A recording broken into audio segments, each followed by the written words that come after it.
Hello gorgeous people, this is Chris from Techspert and also Recombu. If you watch both of those channels then big love, much appreciated. We're here today with Sony's new Xperia Ear Duos. Now if you're a big Sony fanboy you'll probably remember the Xperia Ear, which came out probably about a year or so ago.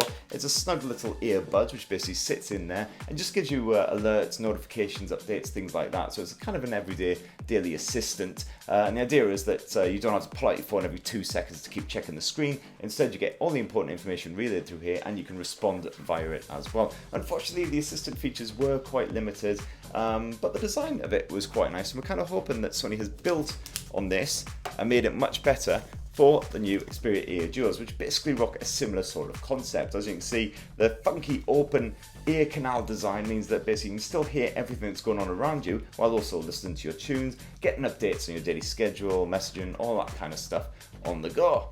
In terms of pricing, they cost 250 quid here in the UK. You can pick them up via Sony's online store. What we're going to do now is do a quick unboxing, get it all set up and show you all of the features. First of all, quick apologies, this box hasn't actually been opened yet. It's just a wee bit battered thanks to the high standards of the UK Royal Mail Postal Service. So thanks for that one, guys. Let's get this open once again. Undone by my love of fingernail biting. Oh, there we go, I'll get there in the end. And there is the Duos right there. Already packed into their handy little carry case, as you can see. So it's a very different carry case to before. It's a nice circular effort this time around, and I'm guessing just pop it open like that, kind of like a mascara case. Don't ask me why I know that. It's supposed to be held together magnetically, and then when you're done, just push it and it seals up nicely. Not quite as snazzy as the funky lighter style one of the original Xperia Ear, however, that was definitely our favourite. Almost felt like a funky James Bond gadget as you were ripping it out there and everything, but it should do the job. And sort of reasonably compact, a little bit bigger than the likes of the Pixel Buds case, things like that, but then they are quite big earbuds as well. So just push those aside for a second, see what else you get inside of the box. So as you can see, obviously a quick simple setup guide. It looks pretty straightforward from the instructions and everything, so don't need that. And hey, guess what, you get a charging cable. Amazing, bit of Type-C action. Oh, the buds have already lit up, ready for action, there we go. And of course you get some replacement buds and everything as well to suit your particular ear canals, however spacious or narrow they may be. So that's all highly exciting. Let's just chuck that all the way there. And then let's actually check out the buds themselves. So as you can see, they just slip into place magnetically when you're done with them. Sony reckons you'll get 3 full chargers out of this case, and then you can power it back up using the old Type-C cable. Of course, as you see, it's actually got some lights on the front that shows you when the buds are charging as well, which is quite nifty. As for the rest of the battery stuff, you get up to 4 hours of full-on use, apparently, per charge. And it also supports a kind of fast charge as well, so you can get 1 hour of use with just 7 minutes in the case, which is quite handy if you are just about to head off your commute, you realise that they're dead, just slip them in there, no problems. Not quite as impressive as the OnePlus Dash charge for the wireless bullets though, but still pretty nifty. Just peel off all of this protective gumph and give them a go.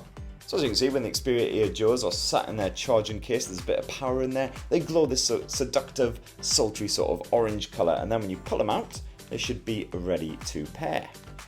Take them out, the pairing process will start automatically. Make sure that LED is flashing blue. Well, one of them is, so 50% is better than nothing, right? Searching for devices, and there we have it. They are busy pairing, so let's hit pair, pair and connect. Connection successful, hooray! I like it when stuff just works. Okay, so it looks like it's actually going to show us how to wear the Duo, which is handy. So hold the right one with your left hand, and then gently pull your right earlobe.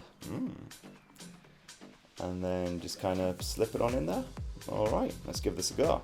So hold in the left hand, pull on the earlobe, shove it on up in there until it all just kind of works. Oh, and ta-da!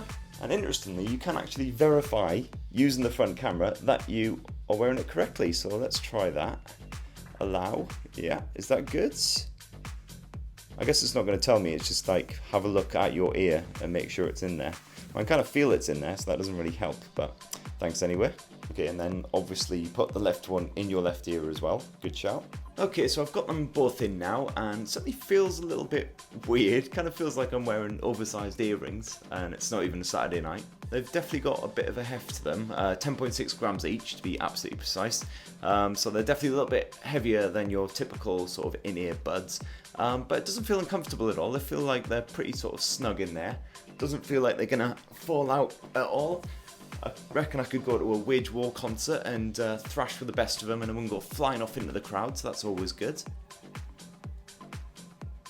Oh, and it's worth mentioning as well that they're IPX2 water resistant, which essentially means they can take a bit of a splashing, so if you're in the rain they'll probably be alright. It gets a bit weird around that sort of water certification level because at certain angles it doesn't like, but I'd imagine these have been fully tested in the pissing rain basically, and it'll be absolutely fine. I live in the UK, so I'll be doing plenty of water resistance testing as well, don't worry about it.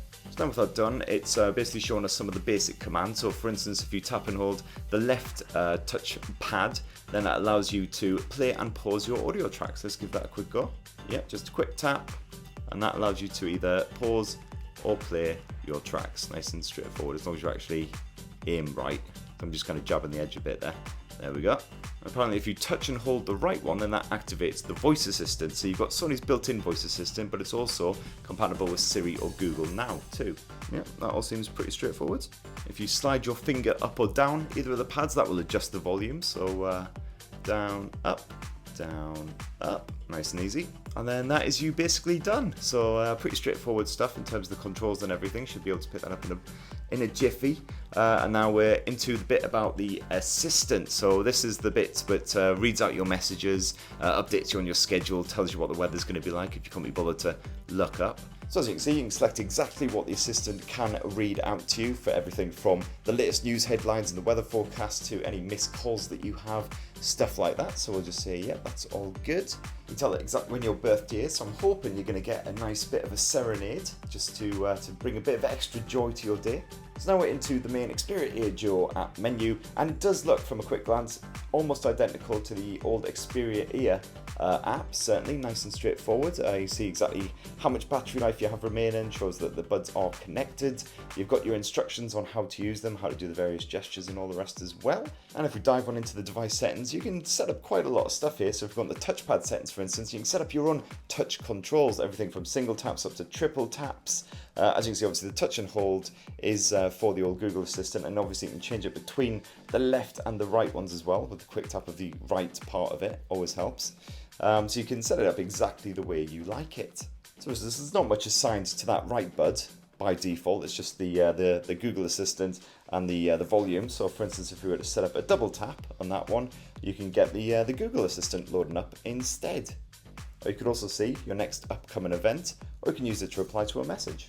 One of the cooler features in here as well is the adaptive volume control. So the buds actually have 4 mics built into them, and they can use those to measure the degree of the ambient noise surrounding you, and then use that to either raise or lower the volume automatically, so it doesn't deafen you when it doesn't need to.